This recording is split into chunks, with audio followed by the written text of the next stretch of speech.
Hi friends, ఈరోజు చూడండి మేమైతే పకోడీ వేసుకుంటున్నాము. వెదర్ అయితే చల్లగా ఉన్నది, వర్షం అయితే పడుతుంది.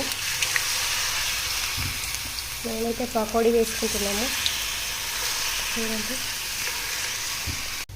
చూడండి పకోడీని అయితే మంచిగా గోల్చుకోవాలి, క్రిస్పీగా అయ్యేటట్టు.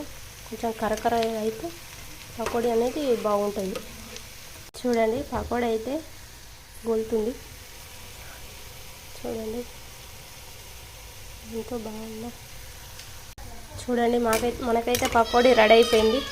బయటకు తీసేసుకుందాం నూనెలోంచి.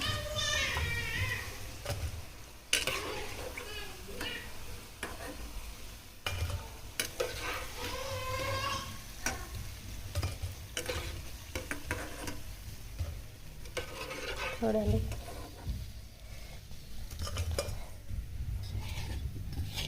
తర్వాత మళ్ళీ వేసుకుందాం.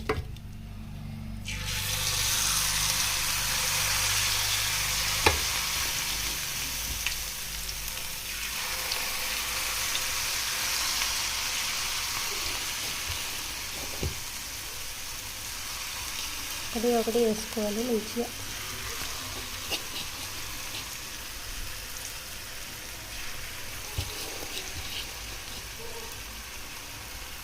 లాస్ట్గా అయితే మన పకోడీ అయితే రెడీ అయిపోయింది. చూడండి చల్లగా వాతావరణంలో పకోడీ తింటే బాగుంటుంది.